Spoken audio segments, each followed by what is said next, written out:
The movie starts showing the site of the border of Afghanistan. There is also the US military, which is waiting for a man who was a weapon designer, and his name was Tony. It is seen within a few time that Tony reaches there. He displays a missile to the military. He claims that it is made by us. This single missile is far too dangerous to destroy the entire country. Then it is tested there. In fact, Tony was here to make a deal with military officers, and that he might become the wealthiest as a result of this contract. He then departs from it now. Meanwhile, somebody is attempting to steal Tony's car. All the military officers there try to rescue Tony, but those opponents kill the military officers. Tony gets out of his car to save himself. Nearby him is his company's atomic bomb. He is injured as a result of the unexpected explosion of a bomb. Now the time of a day before is shown, when Tony was awarded with the best weapon manufacturer. Actually, the company which he was running, his father had established it with the sharing of his friend. But the place where the award was being honored, Tony was not present there. So his award is received by someone else. Where was Tony if he was not there?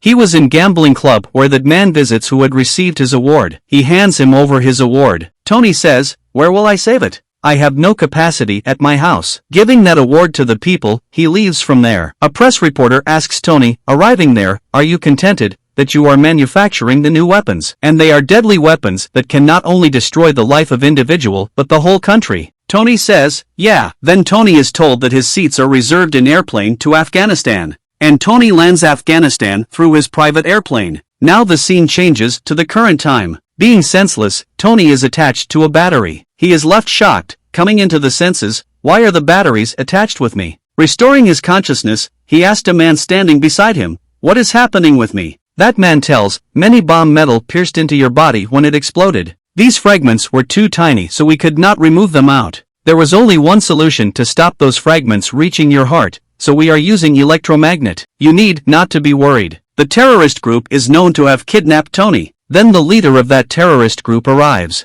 "Tony," he says, "do you have any idea? Why did I bring you here after your kidnapping? I liked your manufactured missile. As you know that, US military has occupied our country's border. So I want that you may manufacture the same missile for us. And I will release you as you hand me over that missile after attacking them." Tony says, "Not at all. It is your credulity." A man standing beside Tony says, "Don't act as such. You have no other option besides it. Because it is such an area where neither military nor your peers can detect you." Now who was that man? Actually, he was also the weapons manufacturer, and he has also been brought here by them. Now that man and Tony begin to plan how they may escape. Whereas, it was seeming incredible to escape, but they just waiting to struggle. That man says, "I want to move to my family." Tony tells, "I have no family except a driver and an assistant." Then they think that they will build a bulletproof suit, so we may not get any harm if we go outside and are attacked by them, and we immediately run away. That man tells Tony, "Your body electromagnet can be controlled with a battery attached to your body by me.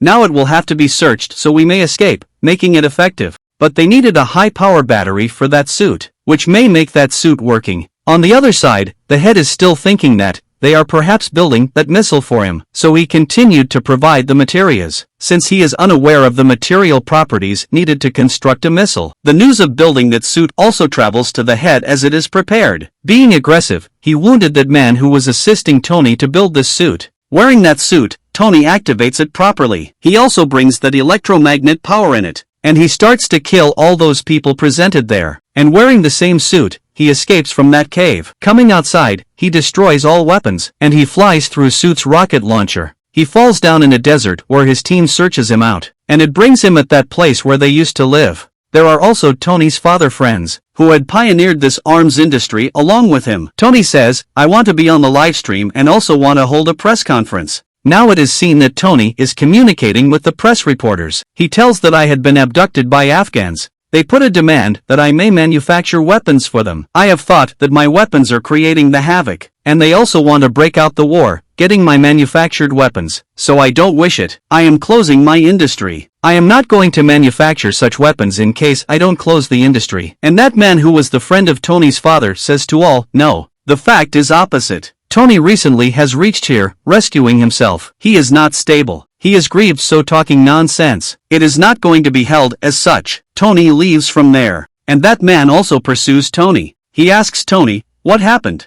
How did you escape from Afghanistan?" and why had you been abducted by them? Then Tony reveals the whole story to him. He also tells that I had built an iron suit through which I escaped. Do you want to take a look? That man says, yeah, why not? Tony removes his shirt and shows him some part of that iron suit on his body. That man says, seeing it, it is incredible. We should bring it before the world while working on it more. We may grow riches through it, and we may achieve much success through it. Being disagreed, Tony moves to his assistant. He tells her, I have built an advanced arc reactor than the arc reactor fixed in my body. Replace it with that reactor. That assistant asks Tony, what does it work? Tony tells him that my body has a few metal pieces. It stops them reaching to my heart. It also creates more power in my body. Contrarily, group of terrorists discovers some fragments of that iron suit in the desert. They detect, uniting them, what is this in reality? And Tony is also in this struggle to build a new iron suit. He had fixed some more powerful rocket launchers in that suit, which were going to help him in flying. Now he commands to its suit electric generator to fly him higher. His suit begins to freeze due to the cold as he flies higher, and his suit system detects error, so he falls down. As he commands his suit system again, he is falling down, because it was melting the ice on it, and he takes a flight again. As he approaches the house, he modifies his suit's mechanism so that it does not defrost while going to fly higher. And his assistant has put his old arc reactor on the table, writing something on it. He gets excited, witnessing it. He directly moves to that man and asks, it is really you who have dispatched that missile there? He tells, yeah,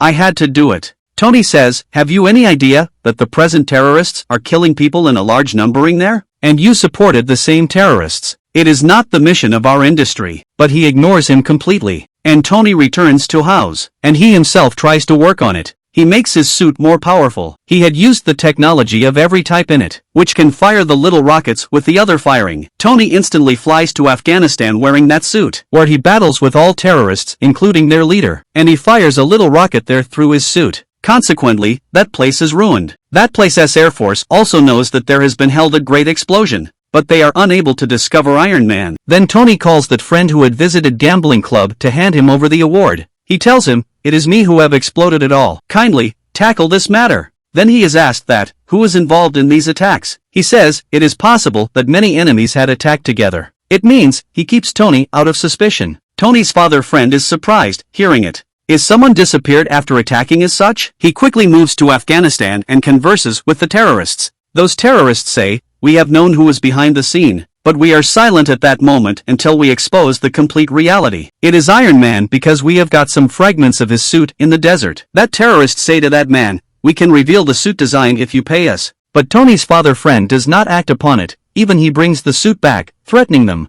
Tony comes to know that his old suit has been stolen by someone. He says to his assistant, going there, I will have to stop him at any cost, as this information may not disclose and he may bring destruction everywhere, using my name. Tony's assistant moves to the office of Tony's father friend. She hacks all information from his computer. She also knows that he was the same man who had abducted Tony by those terrorists, because he did not want that Tony may have even a little share in this company. She is surprised, knowing it. She is about to leave from there that man comes there whose computer was being hacked by her. But she leaves from there, entangling him in conversation. But that man was shrewd, so he knows, this girl has hacked his computer. Man appears there when she is leaving, hacking the information. He asks, do you know about Tony? Will you arrange my meeting with Tony for interview? I have to ask something from him. On the other side, Tony's father friend is also feeling nervous, because he had known that Tony is most powerful and he has also known that I am responsible for all. That man has commanded some scientist to build that arc reactor fixed in Tony's body. But the surprising thing is this, the size of the reactor was biggest which was being ordered by him, but it had a time for its completion. So he moves to Tony's house in rage. He takes away the reactor from Tony's body which was actually his heart, powering off him. Tony begins to feel feeble without it.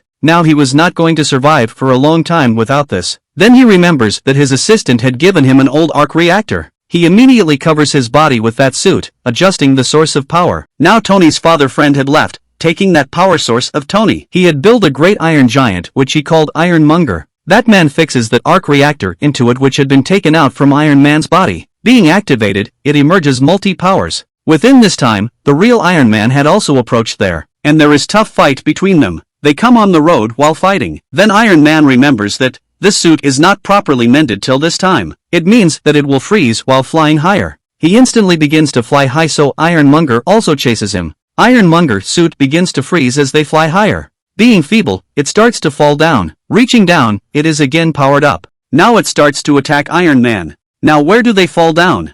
They fall on the same laboratory where this powerful arc reactor was being built. This arc reactor was being built by that man's scientists, who was the partner of Tony's father. Now Iron Man quickly says to her assistant, "Power up this reactor. I will flee instantly." And Ironmonger will be completely affected by it, because he will be unaware that reactor is going to activate. That girl carries out the same. It releases many waves, which surround Ironmonger and causes his death. Next day, it is witnessed that Tony is in the press conference. A man says to him, "Coming there, you need not to tell it. You have to say it, there was my security guard." And the fight was being held between them because of their private conflict. Then Tony goes before them, taking that note. At the same time, his friend whispers him, "Just tell what is true." Iron Man speaks before everyone, "I am Iron Man." Now everyone had known that real Iron Man is Tony. And the part 1 of Iron Man completes on this scene.